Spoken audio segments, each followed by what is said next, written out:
With the release of The Last of Us Part 2 Remastered comes a new roguelike mode in the form of No Return, which I believe starts off pretty good, but becomes great once other modes, modifiers, and gambits are unlocked. There are some small issues, however, such as a lack of character progression and some unlockable characters being far more useful than others, but other than that, this is a polished mode that perfectly captures the intensity found in the main game. Let's talk about it. Your first few runs during No Return will only feature two modes. Those are Assault and Hunted. Assault boils down to killing waves of enemies, and Hunted is where you need to survive for a short period of time while enemies relentlessly pursue you. As you progress, new modes such as Capture, which will have you trying to break into a safe guarded by enemies, and Holdout, which requires you to protect your partner for a short period of time, will unlock, and those will help diversify your individual runs. Hunted is probably my favorite game mode, especially if the infected are involved. They're onto your position from the start and will chase you regardless of where you run off to. It feels very cinematic when it ends because the moment the timer reaches 0, the screen immediately goes black and you're brought back to the safe room.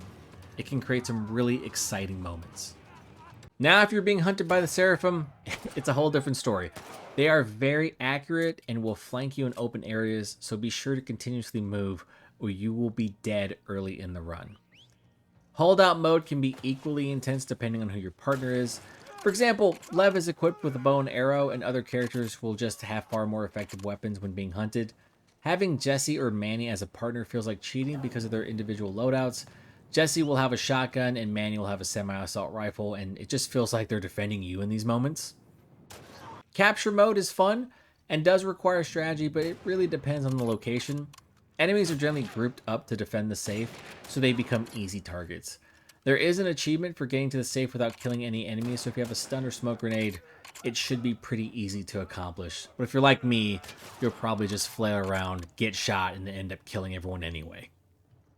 Now, unlocking these modes does take a little bit of time, but depending on your luck, a run should take you no longer than 15 to 20 minutes. The thing is, by the time you've unlocked these modes, you're going to have a whole host of modifiers and gambits unlocked to make every run feel drastically different from the other. Modifiers can range from something simple as enemies having less health or increased speed, to something crazy like Molotov rain or invisible enemies.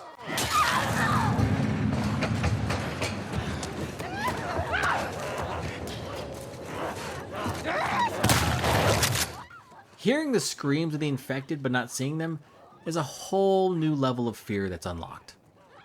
Gambits act as challenges that appear once per encounter, and some will be really easy, like executing a headshot or stealth killing multiple enemies. There is one gambit, though, that makes zero sense when it appears during a run, because most of the time you're without a partner, and then it's going to ask you to headshot an enemy when they're grabbed, which I don't understand why that happens. I've seen it appear multiple times during a run when I didn't have a partner in an encounter, and it just felt like a wasted gambit. Hopefully that gets patched. Once you have unlocked the different modes, characters, gambits, and modifiers, No Return becomes a pretty great roguelike. Every character plays differently, they each have different traits and loadouts, but it is clear that there are some characters that are just far more effective in runs. It doesn't mean that every character isn't viable, they all are, but characters like Tommy, Joel, Yara, and Manny are just far easier to complete runs with. Tommy starts with an upgraded rifle and a pistol, and as enemies drop ammo and resources, he just becomes a killing machine. I guess the downside is that he can't dodge, but his weapons are generally more effective than other characters, so that won't matter if they can't get close. Joel starts with an upgraded revolver, a modified melee weapon, and has a trait that lets him take less melee damage. He can't dodge either, but once you start getting ammo for his revolver, you don't have to because of the amount of damage it does. Yara has Lev as a partner for the entirety of her run. Her upgrade tree is to make Lev a more effective killing machine, and that is exactly what he is, because the moment you upgrade that tree to its fullest, he is a menace. The boss fight with the Rattler Captain was far easier with him because he was just eliminating enemies that I couldn't focus on. Manny, in my opinion, is probably the most broken. He starts with a semi-automatic rifle and a hunting pistol. He also starts with 150% max health and 50% more resources for upgrades. The downside, if you can call it that, is that he cannot craft health kits. And that does not matter because once you complete an encounter and you get your rewards, head over to the store and purchase them. If they aren't there, just reroll and buy. It's that easy. I never had to use one when I was going through his runs until the boss fights. In fact, when I needed throwables, I just bought them if I didn't have the crafting recipe. I liked playing Manny because it was really a power fantasy. If you were struggling during early runs, Manny just makes all of that work worth it. Now, I wanted to include Jesse as well because one of his key traits is increased currency, but I won't because sometimes what you find in the store might not be worth purchasing and you can only reroll once. I think out of all the characters though, Dina was probably the most difficult to start with due to her key traits all being related to crafting, but that's just my opinion. I assume that there are going to be a number of people who love crafting mid-encounter because those individuals are not normal people. With all these different characters and playstyles, it's unfortunate that there isn't character progression. I really feel like this is a missed opportunity because it would have been cool to unlock different key traits as permanent unlocks, but it's also kind of strange that there are no permanent unlocks to speak of outside of those modifiers and gambits, and you get those just by playing the game.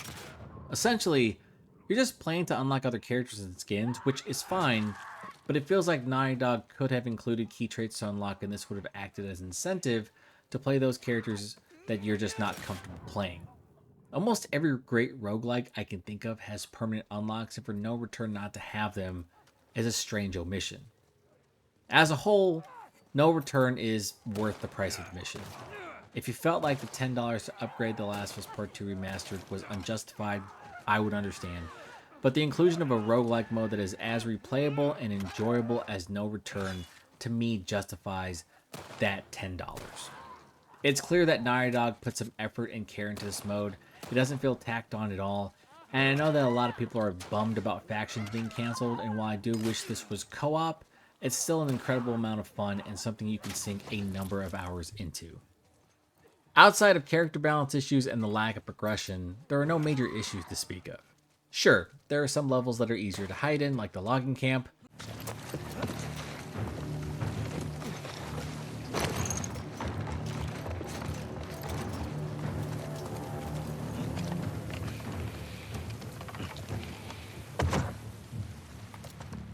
Just keep walking.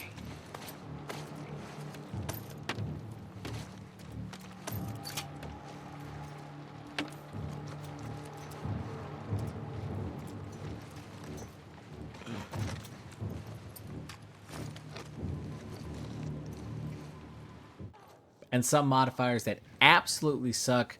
See almost all the photo mode modifiers.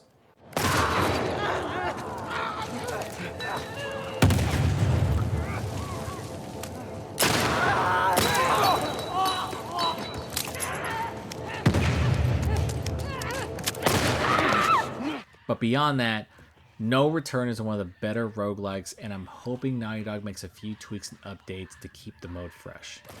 I would love to see new characters and maybe some new tweaks to boss fights. Some boss encounters, if I'm being honest, are lackluster, while others, like the Rat King, are still terrifying. Daily runs will also keep you entertained. Keep in mind you only get one shot at those, and these can be equally intense depending on your RNG. I forget the timer was running at some points, so I slowed down. But I did get a top 100 score somehow, which I'm sure was immediately taken over because people are just far better at the game than me. If you also feel like the game mode is too difficult or unfair, you can do a customized run, or you can choose the difficulty when you start, which is great. So if you masochists out there want to exclusively play this in Grounded, do so. Because why not make a game mode full of intense encounters even more intense? You do you, you gaming masochist. No Return is an intense extension of The Last of Us Part 2 and is definitely worth a try.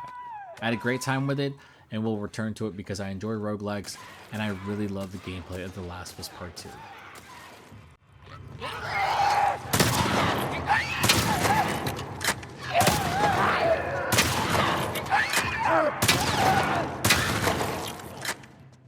And that's going to do it for this video.